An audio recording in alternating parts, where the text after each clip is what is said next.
Welcome to Big Stick Skiing. Everyone at some moment in time has dared to dream big. Nick Smith at 6'2" dreams of sticking every water ski jump he takes. Join us as he includes you in his dream of making it big in professional water skiing. This is the Big Stick Skiing Podcast. I'm Joe Smith, and this is Nick, referred by many as Big Stick Skiing. So there you have it. It's been 2 weeks and quite a few days. I know our 25 listeners are dying to get to podcast number 3, Big Stick.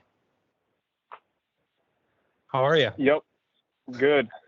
Good week, 2 weeks of skiing. Special guest on this week. Yeah, I see that. Should be a good episode.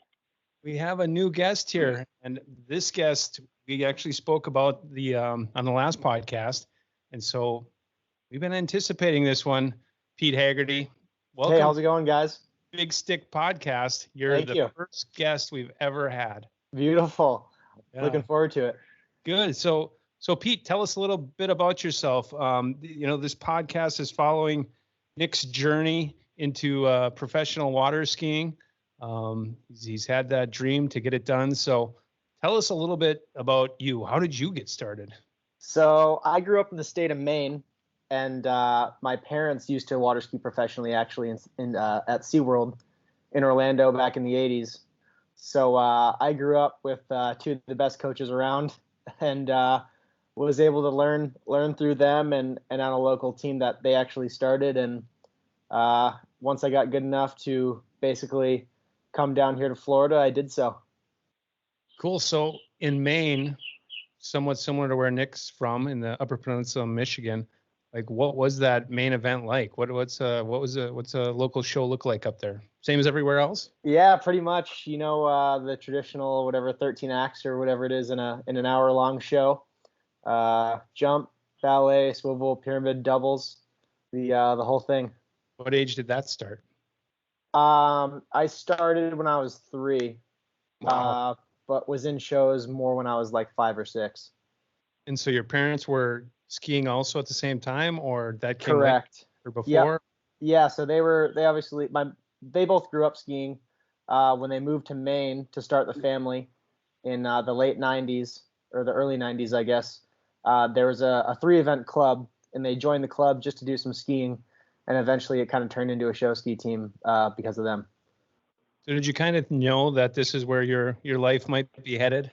Kind of. My parents never really pushed me to water ski a whole bunch. Obviously I was expected to come to the practices and the shows and all that, but I played other sports growing up, and they never really pushed me in water skiing. They kind of let me take the reins on that.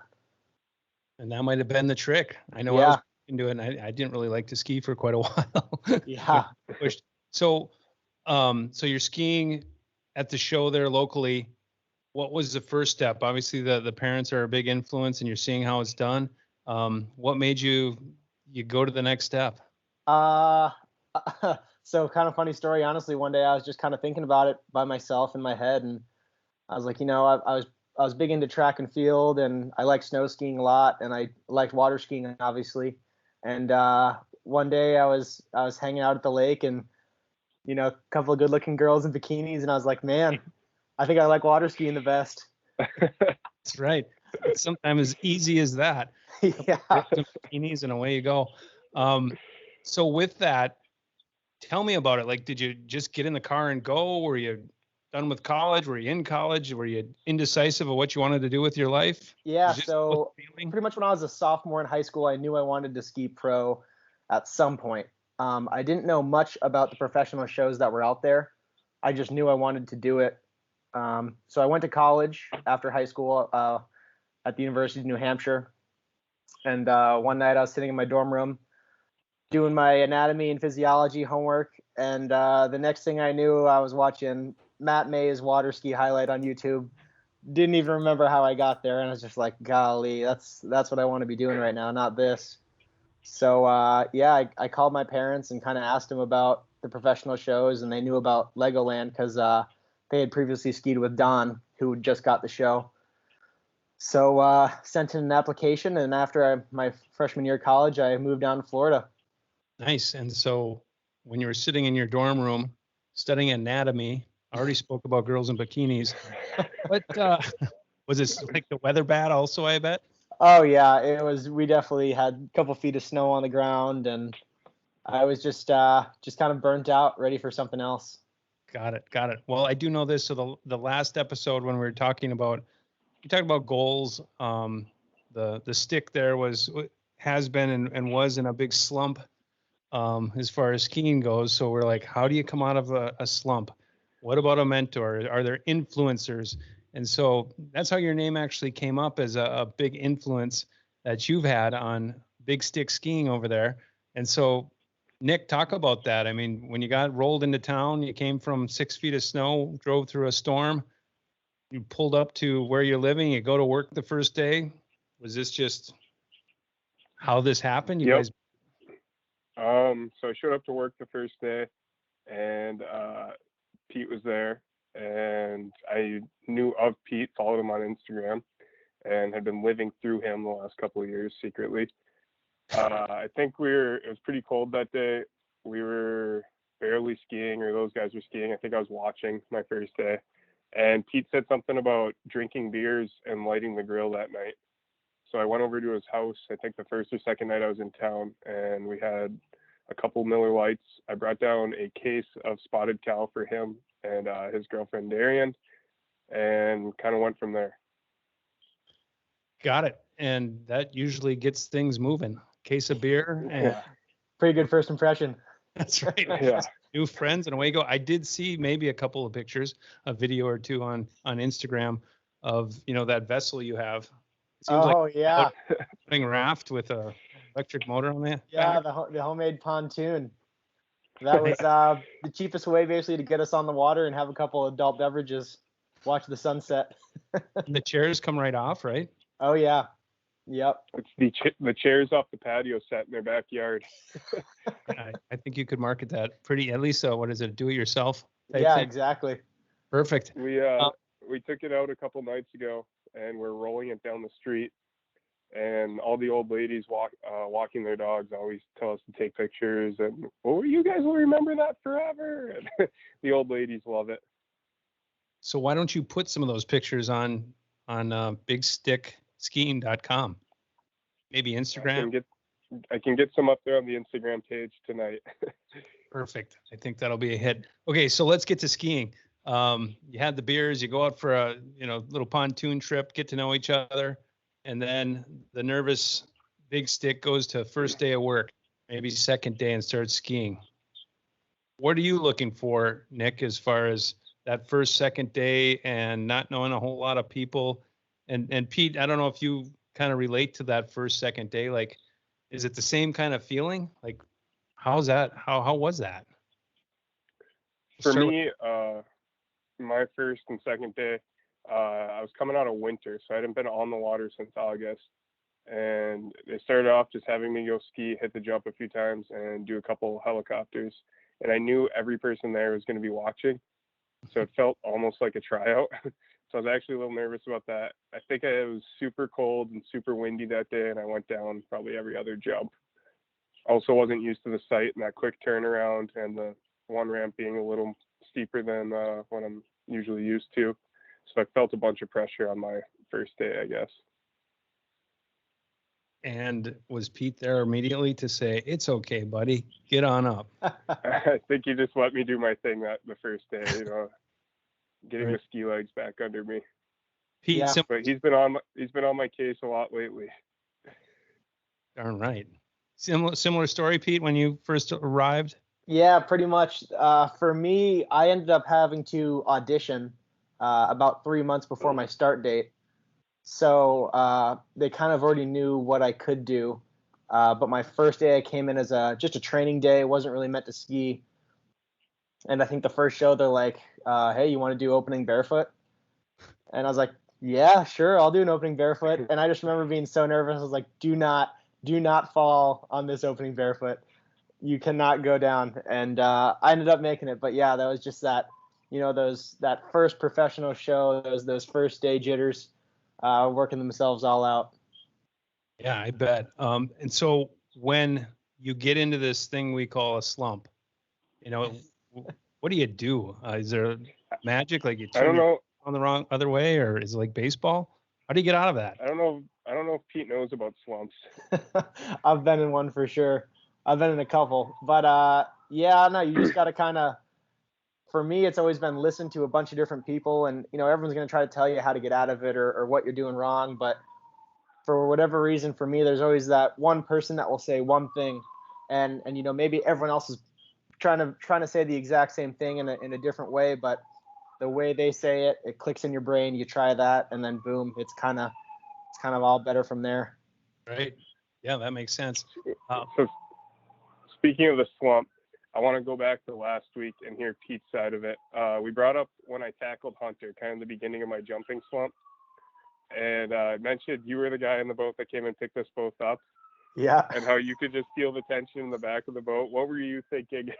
I was, I had my mask on, so I was able to hide my laughing smile. So hold on, let's just set this up a little bit for everybody else. So this had to do with by the way, are the police stopping at either one of your houses right now? Do we need a? They might be in my driveway. Place isn't burning down or anything. So anyway, you guys are going out to jump, right? And you're with who? Who's on when it was me, Hunter, and I can't remember who the outside guy was. Well, Hunter's a pretty good jumper, correct? Yeah, I was definitely the worst jumper out there.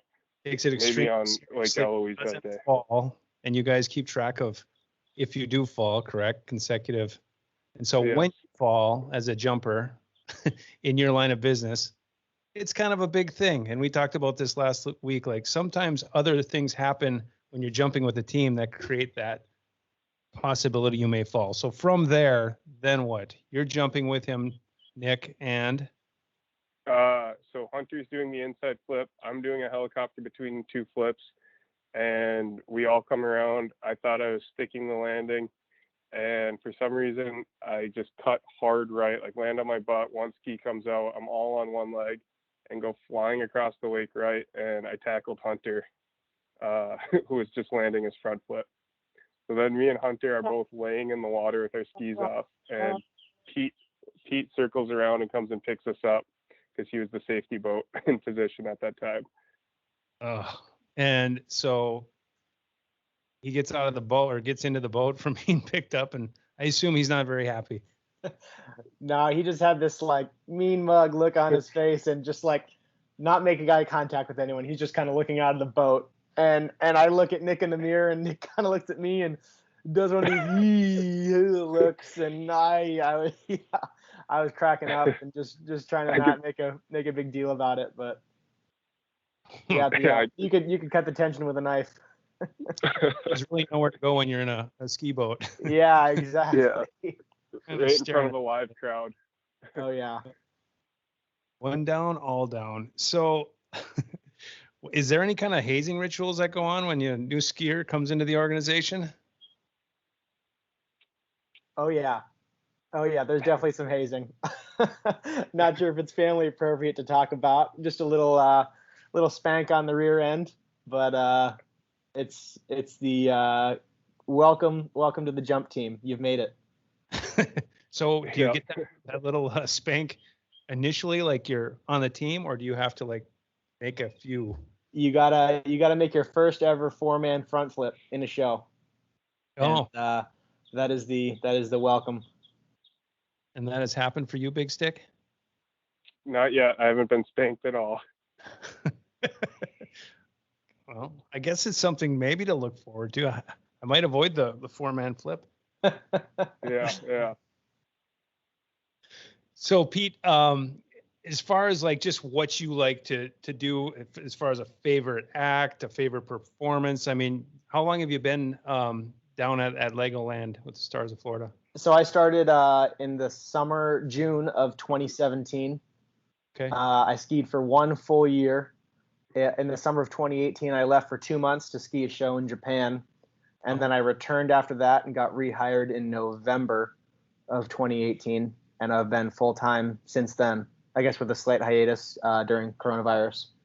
So the big point there is you like this. Like, oh, yeah. There's nothing better than you just do this awesome jump act or wakeboard run or sky ski, and you can hear the crowd, just getting really excited about what you're doing on the water. And obviously it's a great job because we're already doing what we're naturally passionate about, water skiing. But then to get that gratification from all those watching is that much better. So we jump around a lot here, but you just took me in a new place. So, and Nick, you can comment on this. You were sitting in, obviously with the pandemic, in a small little house in the bedroom office and doing inside sales, not living the life that you wanted to live, not making the money you wanted to make, and you finally got the opportunity to go ahead and go ski. And we talked about it. It wasn't the easiest decision, which kind of blew my mind. Like, what are you waiting for? Go. Pete, knowing that, I'm sure it's the same, and you can relate to those kind of things, but you've been doing it a while now. You're still doing it. Like, what keeps the juice flowing? Is it a certain jump? Is it something you learn new, or is it that crowd? Yeah, it's got to be just obviously the natural love that I have for the sport.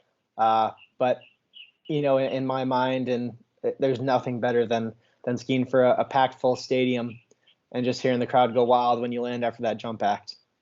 So you've been internationally skiing. Any differences? Does the crowd make the same noise wherever you go?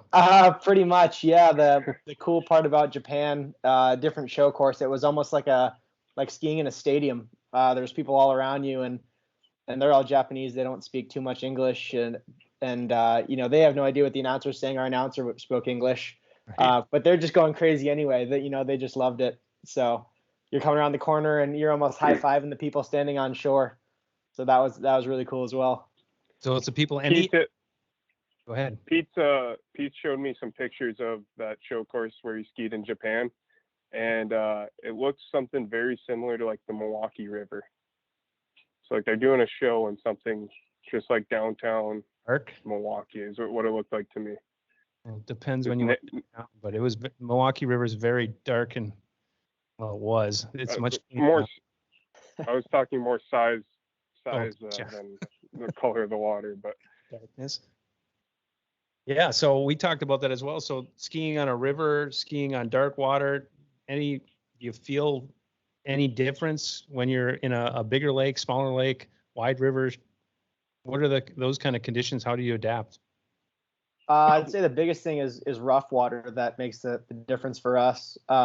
Some people feel a big difference skiing on salt water over fresh water, which I don't notice a huge difference. I think the jump landings are a little more firm just because the water's more dense and buoyant. But other than that, yeah, rough water is definitely the biggest issue, which would generally come from a bigger lake where the wind can pick up more and push those waves across. Got it. What kind of jumpers do you use today? I use Conley's today, 68-inch Conley HC 800s. Got it. And the name of Nick's dog, Conley. She's biting her tail right now looking at me. As far as your favorite acts, or what do you like to do? I mean, what are you working on? So we talk about goals a couple times now. So short-term goal, long-term goal for you when it comes to skiing? Short-term goal would probably be to learn a few more tricks. I've been trying to learn a whirlybird on the wakeboard for a while now.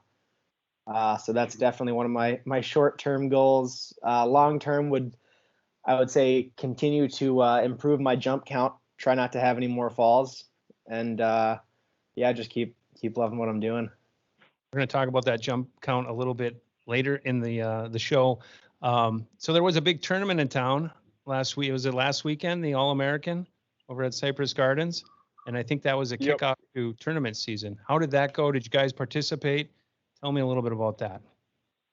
I was there early Saturday morning with Pete and his roommate, Matt. I think we had coffee and donuts, and we watched Pete's girlfriend, Darian, do her swivel run, which I guess Pete can dive into a little bit and the results of that. Yeah, she skied really well and ended up taking home first place for the All-American tournament. So she was pretty happy with that. The Water Ski podcast mentioned that. Cool, very cool. The only podcast in water skiing. Yeah, it was pretty exciting, and that's always a really fun tournament. It's definitely gotten smaller throughout the years, and this year was tough with a lot of construction at the site. But it's it still has that kind of Cypress Gardens ring to it in the competition. I gotta believe a lot of people are excited about just skiing coming back, right? Your show started up a couple months ago now, and now a tournament. And I'm hearing from the other podcasts that a lot of the amateur shows are already planning. So in the world of water skiing, it seems like things are starting to get back on track. Yeah, it definitely opens up your eyes and makes you not take anything for granted. No kidding. So speaking of not taking anything for granted, did you land the flips with your team, Nick? I went down on a triple flip with the little guys. So we ended up picking up a guy we ski with at Lego, Jordan Block. He was competing in freestyle open, and I realized the team jump was 7 minutes instead of the standard 5. And I realized we didn't have enough material with the little guys to jump for 7 minutes. So I asked Jordan to come jump with us, and the people running the event were fine with it. So we did a couple ride overs, triple heli, triple flip, and we were going to finish on a 5-man ride over, and we ran out of time. So tell me the size of the jumpers on your team that went off that ramp, and the weight I think approximate. I think I probably had a couple 100 pounds on the other guys, and they came up to about my waist. I think we've brought up Eric Berglund's name in both episodes now, so we may as well do it for a third time. But 2 of the guys you were jumping with were his sons, correct? Yep, Tyler and Brett. And is it Tyler that's youngest? Yep, Tyler's pretty young. I think he's 10 or 11 maybe. So how do you go off a ramp with that? So Tyler hits the ramp at 19 to 20 miles per hour. And the day before the tournament, Pete drove me at Lego in between shows, and I did a couple ride overs at 20 miles per hour just to see if I could do that. So actually a little bit nervous about it. What did you end up? Did you place? We took second. Excellent. How many actually were competing? It was us, a couple guys from Sarasota, and then us again. There's two team jump teams. Good. I'm glad you took home the hardware and a lot of fun. We did get a trophy. Good. And it was pretty well attended? Yeah, I thought so. There was a big crowd from North Carolina, South Carolina, Pete. South Carolina. South Carolina show ski team. They brought pretty much their whole club down and competed in individual events. All right. Well, it might be time to join you two. Guinness or the Michelob Ultra? Oh, you're drinking the Guinness. Cheers, boys. Genius beer. Oh. Cheers. Yeah, actually, this is now a lot of pressure on that pour. Well, I'm using a wine glass that's actually plastic for a Guinness, which isn't your typical Irish pour, I'm sure, but it does fit it well. My kind of thing. So Pete, any funny stories now that you're getting to know Big Stick that you can share? Yeah. What's he actually bringing to the team? Morale, high morale. Mm. He's a good kid to have in the locker room, and it's fun to see new guys come down here, and maybe they're not always perfectly brushed up on all their tricks, but then they kind of go through the journey of learning just like we all did at one point or another. And but yeah, probably one of the better stories I have, right when I knew Nick and I would be great friends, was the first weekend down here. We had a big team party gathering 1 week before the opening of the new show, and we took the homemade pontoon across the lake because the party was hosted right across the lake from where I live. The water taxi. The water taxi, yeah. And so on the way home, I had a couple too many road sodas, so I was puking over the side of the boat, and just not having a great time. And here comes Nick right next to me, kind of rubs my back for a few seconds, and then he starts puking too. That's a visual none of us probably want to see, but I think there's a picture of it. The two of us with our heads over the side of the homemade raft. Yeah. You take a lot of videos and pictures, so I'm sure there's a picture. I wasn't taking the pictures that time. Oh, that would be tricky. Yeah. So every podcast we talk about this streak, and you kind of were touching on that. So every week we ask Nick, his goal is to get to 100 straight jumps. I know we all know you track that in the locker room. So where are we at as of today? Last time it was 1. We've made improvements. I think we're up to 3. 3. There hasn't been a fall in between, but I was thinking about this today, and I think I've only jumped twice since then. I've been working on some other stuff. Barefoot. Yep, I've been doing a lot of barefooting. Pete's kind of been with me on that whole journey. He was doing a lot of driving for me on that. Is the gas burning, or the gas in the boat burning a little hot when you're pulling big stick? He is a big boy. That throttle is hammered down when he's in the water for the first few seconds, but once he planes out, we're able to back off a little bit and give the motor a break. We discussed that today. I was doing a couple flyers, and Don hollered to Donnie, "I think you need to give him more speed once he hits the water." I said, "Yeah, Pete says he puts the throttle all the way to the floor and then lets up." So Pete, I was doing the old disappearing act all day today. Well, and it's good to explain today. So, I mean, today was kind of your Pete moment where they said, "Hey, kid, go do barefoot," in the show, right?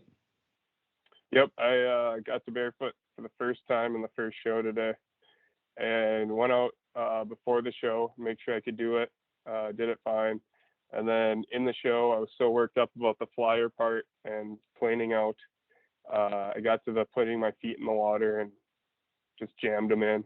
Went right out the front. Not very gentle, I'll say today. So down you went.